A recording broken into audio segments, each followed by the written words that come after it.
तो बच्चों अपन last class में देखे थे किसके बारे में, electric field due to infinitely long charge wire के नाम से देखे थे। ठीक है, तो इसको अपन देखे थे, है ना। ये पहला गॉस थ्योरम का एप्लीकेशन हो गया था। अब दूसरा अपन देखने वाले हैं क्या, इलेक्ट्रिक फील्ड ड्यू टू, दूसरा देखने वाले हैं गॉस थ्योरम के एप्लीकेशन में electric field due to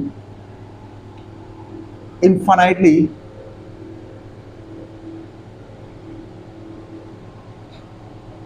charge plane sheet, infinitely charge plane sheet के बारे में देखने वाले हैं। Okay sir, infinitely charge plane sheet, तो ये मान के चलो एक चार्ज प्लेन शीट ले लेते हैं अपन इस तरीके से। ठीक है,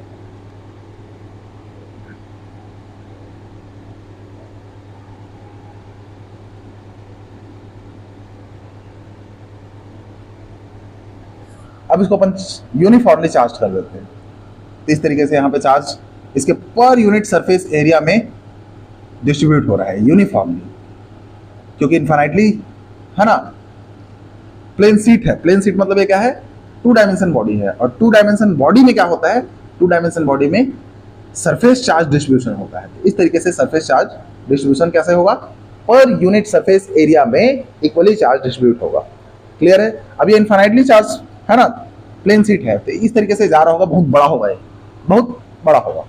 अब बहुत बड़ा होगा तो एक ऐसा प्लेन शीट पता है इस तरीके से है, जैसे कि एक बुक है, ये बुक है तो ऐसा है। ठीक है, ये बहुत बड़ा है। सर हमको बड़ा तो दिख नहीं रहा, आप बनाए हो तो छोटा ही दिख रहा है, ये तो ऐसे बोलोगे। अब देखो, किसी चीज का बड़ा और छोटा डिपेंड करता है किससे पता है, पॉइंट ऑफ व्यू से। मतलब कि देखो, अर्थ के सरफेस में तुम खड़े हो तो अर्थ के चारों तरफ देखोगे तो हर जगह जमीन ही जमीन नजर आएगा, हर जगह अर्थ ही अर्थ आएगा, ग्राउंड ही ग्राउंड नजर आएगा। लेकिन इसी अर्थ को तुम मान के चलो मून में जाके देखोगे तो ये अर्थ एक छोटा सा ऑब्जेक्ट दिखे, एकदम छोटा सा ऑब्जेक्ट, पॉइंट ऑब्जेक्ट की तरह दिखने लग जाएगा, और दूर जाकर देखो तो दिखेगा भी नहीं। समझ रहे हो बात को। तो यहाँ पे अर्थ डिस्टेंस के हिसाब से अपने क्या दिखता है बताओ, बड़ा या छोटा दिखता है। मून से देखे तो अर्थ बहुत छोटा दिखेगा, और अर्थ में ही रह के देखेंगे तो अर्थ तो अपने को इतना बड़ा दिखेगा कि इसका अंत ही नहीं है, मतलब इनफाइनाइट है बोल सकते हैं अर्थ को। सिमिलरली बच्चों, ये जो प्लेन शीट है वो इनफाइनाइटली बड़ा हो सकता है, कब पता है, जब ये जो पॉइंट है मान के चलो, जहां मेरे को मान चलो क्या निकालना है, इलेक्ट्रिक फील्ड निकालना है, वो इससे क्या है बताओ, पास में है। इसके साइज, इसके एरिया के कंपेयर में ये जो पॉइंट है जहां पर इलेक्ट्रिक फील्ड मेरे फाइंड करना है, वो इससे बहुत स्मॉल डिस्टेंस में हो, मतलब इसका एरिया जो है इसके डिस्टेंस से बहुत ज्यादा है तब।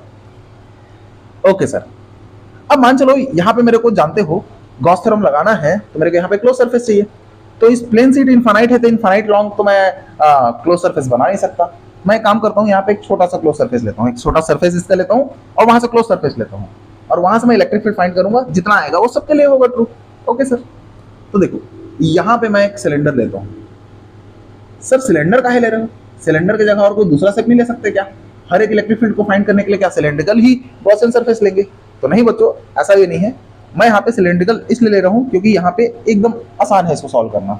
मैं चाहूँ सिलेंडर ले सकता हूँ, तो मैं चाहूँ तो यहाँ पे इसको क्यूबॉइडल भी ले सकता हूँ, ऐसा करके।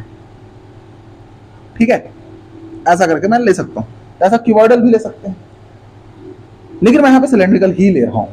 देखो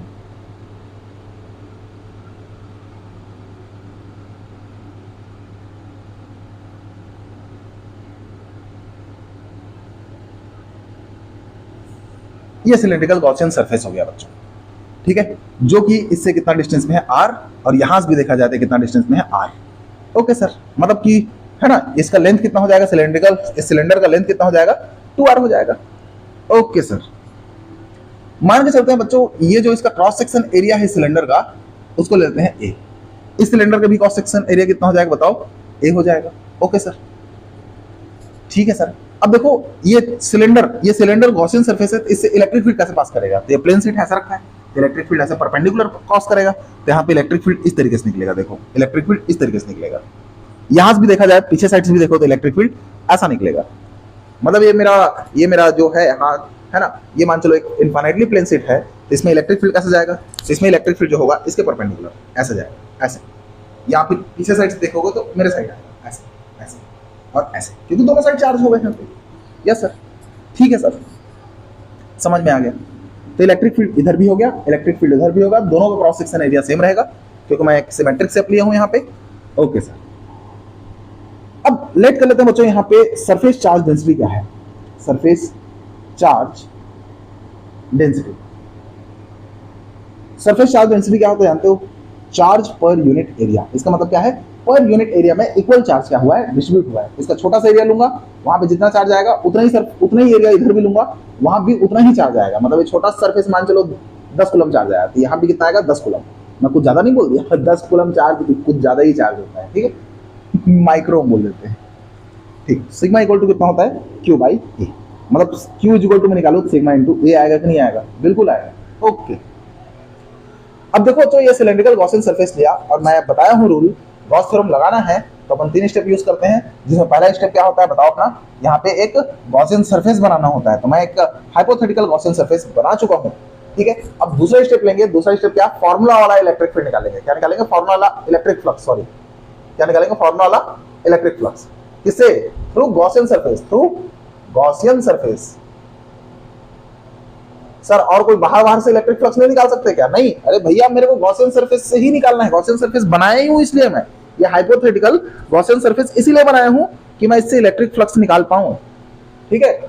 ओके सर, तो इससे फ्लक्स निकालेंगे तो एक जानते हो बात को बच्चों, क्या ही कि ये जो सिलेंड्रिकल सरफेस होता है, उस सिलेंड्रिकल सरफेस के पास 3 सरफेस होता है। एक होता है क्या? सर्कुलर, दूसरा होता है कर्वेचर, और तीसरा होता है वो भी सर्कुलर होता है। तो मान चलो ये सरफेस 1 है, ये सरफेस 3 है, और ये जो सरफेस है कर्व सरफेस, ये जो कर्व सरफेस है वो सरफेस 3 है। ओके सर, अब एक बात बताओ, इलेक्ट्रिक फील्ड क्या होता है? इलेक्ट्रिक फ्लक्स क्या होता है? ई ए कॉस थीटा। तो देखो सरफेस 1 से देखो, सरफेस 1 में देखो इलेक्ट्रिक फील्ड का डायरेक्शन ये है, और सरफेस 1 को देखोगे, यहां से आके देखोगे तुमको कैसा दिखेगा? सरफेस के परपेंडिकुलर लाइन कैसा दिखेगा? इधर तुम्हारे तरफ दिखेगा। तो इसका एरिया वेक्टर भी इधर ही है, तो इन दोनों का डायरेक्शन सेम है, तो इसके बीच में एंगल कितना आएगा? 0। और एरिया तो दोनों का सेम है, मतलब इसका एरिया जितना है उतना ही इसका एरिया है। अब देखो सरफेस 2 को देखो तो कितना आएगा? ई ए डैश डाल देते हैं। डैश क्यों डाले सर? क्योंकि कर्व सरफेस एरिया अलग होगा, तो ई ए डैश। अब देखो कर्व सरफेस, ये कर्व है मान चलो, यहाँ पे एक छोटा स्पार्ट लेते हैं, यहाँ पे छोटा स्पार्ट लेते हैं। अब इस छोटा स्पार्ट पे, इस छोटा स्पार्ट का एरिया वेक्टर क्या होगा? इसके परपेंडिकुलर, सरफेस के परपेंडिकुलर होता है। मैं यहां से देखूंगा तो इसके सरफेस के परपेंडिकुलर ये लाइन दिखेगा, तो एरिया वेक्टर हो गया।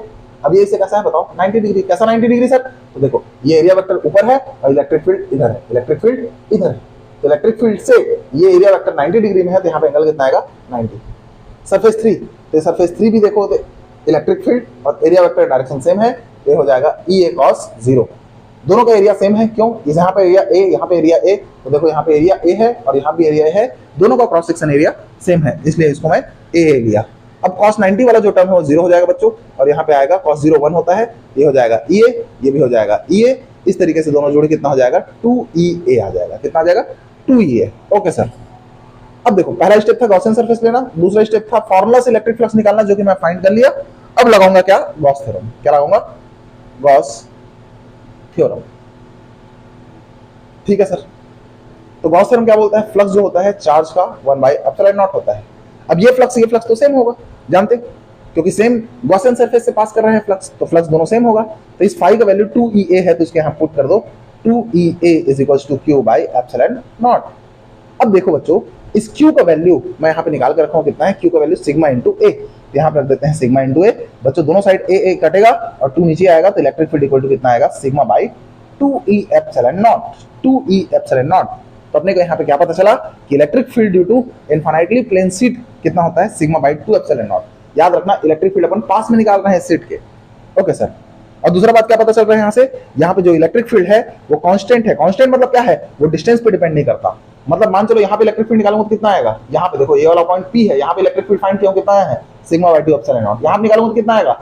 सिग्मा/2ε0। यहाँ पे निकालूंगा तो कितना आएगा? सिग्मा/2ε0। सब सेम आएगा हर एक पॉइंट पर, कितनी भी डिस्टेंस चले जाओ। मतलब ये प्लेन शीट है, ये प्लेन शीट से मैं यहाँ पे निकालूंगा पॉइंट पे इलेक्ट्रिक फील्ड तो कितना आएगा? सिग्मा/2ε0। यहाँ पे निकालूंगा तो कितना आएगा? सिग्मा/2ε0। यहाँ पे निकालूंगा तो कितना आएगा? सिग्मा/2ε0। मतलब कि जो इलेक्ट्रिक फील्ड होता है इनफाइनाइटली प्लेन शीट का, चार्ज शीट का, क्या होता है बताओ? वो कांस्टेंट होता है, वो डिस्टेंस पे डिपेंड नहीं करता है, डिस्टेंस पे डिपेंड नहीं करता है। ओके, तो इस तरीके से हमने देखा क्या है ना, इनफाइनाइटली प्लेन शीट के नाम से जो इलेक्ट्रिक फील्ड होता है वो क्या होता है, इसका यूज करके, गॉस थ्योरम का यूज करके।